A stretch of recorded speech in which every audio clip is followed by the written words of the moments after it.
So let's talk about SmartExaminer Canvas. Okay, essentially is a new tool that you can use any question type and allows you to add graphics to a question. So if I can just click on this, you can see, the canvas appears here. I'm just going to enlarge this so that we can have a bit more space to work with. So over here is the add tool button. You can end up adding, items. You can add text.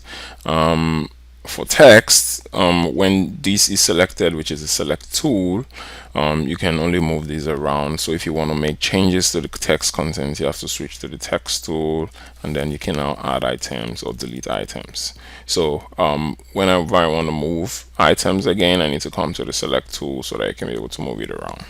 Okay, so you can add, a box is just an empty box here. So you can also add images, images from file. Essentially, I can go and add images directly from file, or you can defer adding images until later. Let me just use this. Yeah, so yeah, this is me adding this image here.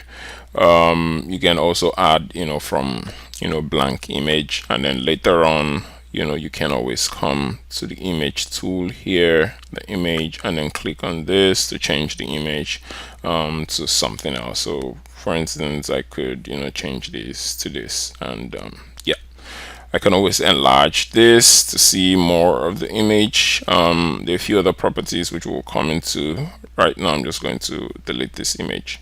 Okay, a few other things you can do, you can add shapes, ellipses. Based on the shape, it's gonna take that shape, it's an ellipse. Other things you can do, you can add a line. Essentially, if you want to like make this a vertical line, you would need to come to the rotation and then rotate it like 90 degrees. A few other things, we're going to come to some of the properties later on. You can add regular polygons, a pentagon. You can also add irregular polygon. Yeah, the pentagon. So essentially, it's going to take the shape of this. For the regular ones, essentially it's going to maintain that shape based on the width, but yeah, it's going to be regular, but this is going to just take the shape of whatever, how you move them around. Yeah, you can add other things. Have a little ones here as well, and this I can just like add a star for instance. And yeah, so these are a lot, so I'm just going to delete a few of them right now so we can work with a few. I'm going to delete this. I'm also going to delete this. Yeah, I can keep this. Okay, so yeah, this is a box. A box is different from a shape. For let's say a rectangle, for instance. They look similar, but yeah, they are different. Essentially, there are properties you can add to one, you might not be able to add to the other, and vice versa. But essentially, they can work the same way for most of the cases. Okay, so if I come to a box is the most basic of items. Position here determines where it is on the screen, so you can either drag it around and you can see the position change over here, or you can manually move it yourself inside the value if you want.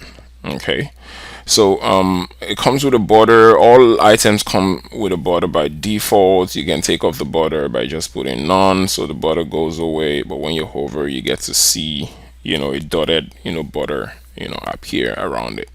You can also change the type of border around it. You can change the size of the border around it. yeah, so that is it for the border. So yeah, if you put 0 pixels for the border, these are in pixels. Zero, it essentially still means that there is zero border, there is none border. So I'm just gonna put this back. For most shapes, you can also add border radius around the elements if you wanted to. As you can see here, border radius around the elements. For arrangement, is about bringing them to the front or sent to the back, or just bringing them a layer up or a layer down, as you can see over here. So over here I can bring to the front, I can send to the back, and for the ones that I can bring to the front, you see a little bit more option. For the ones that you cannot, you see all of the options. So if you want this, you can always use this and then send it to the back, or bring it one step forward, or you just bring this to bring it to the front completely, or use this to take it to the back completely. For this, if I come back here, I can change the background color for this item to anything I want. It's gonna change. You can set the opacity itself as well. Yeah, so how transparent it is. You can change the layer name here. So I can just change the layer name here. I can just call it blue box, and I can just save this here, or you can double click here and then change the name. I can say blue box 1, and it's going to change. Yeah, I'm just going to change it back to blue box. So if you double click on it, so you can make an item invisible by clicking on this and this. Sometimes you want to identify an item on the screen, so you can use this to like know which one is it, and then bring it back before let's say renaming it to what it's supposed to be. So for instance, I all of these ones I really do not know which one the line is. I can start just blinking them until I get the line, and then I just rename it as the line. For this one, we know that this is the image, and this is the only image here, so I can just call it like boss 71, for instance. It's easy. For this too, you can also know it is a text, which is definitely this one. For this is the box. For these two are shapes, so you know from the shape that is either this or that. So for this one, when you click an item, it gets to be selected as well. So you can also click the item and then just name it like polygon, so that you can easily identify them. Okay, so I can click on save right now. It's going to convert all of this to an image, and it's going to add it to my essentially my question or the box which I use this on. In this case, I use it in instructions, but yeah, you could use it in any of this other options that requires it. The good thing is there are times whereby you might forget to make some changes to your design. What you can do is you can right click on it, and you should be able to find edits in SmartExaminer Canvas. So if it was previously edited in SmartExaminer Canvas, you're going to see this option, and it also remembers when you save the project and you close it and reopen it. Yeah, it also remembers, and you can come back to editing what it was. So right now I can come and say, okay, this is supposed to be SmartExaminer instead of SmartExam, and I can save it again, and it uses the the latest settings. Okay, for shapes, you would have a few more things. Aside the border, which I'm gonna take off, you have a stroke, which is like the line around the component. So I can say none, as you can see, or I can say dashed. I want it to be dashed. I can also want to increase, the stroke itself. I can change the color, of the stroke. Most times when you see the color like this, it's because it's all the way down. You can take it up to see, the true, colors. So I can change this to be somewhere around reddish, a few other things which you can do. Okay, so normally for borders too, you can also change the colors, but this is the stroke around the shape itself. You can change the feel of the shape to some other color as the feel of the shape. Yeah, you can add some margin around the components, which is margin around the border of the component. And yeah, some components you can also add an arc around them, to like create that curvature, like border radius ish, kind of thing. You can rotate items the way you want them to be. You can also reset the rotation to 0.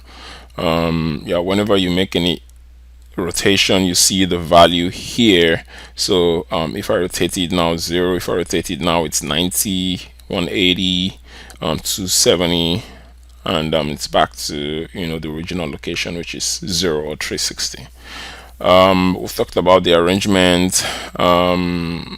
Yeah, one thing you'd want to know is that if you want any background or any color to be transparent, if you click on it, yeah, and you just click on the X, it's just going to take off the color.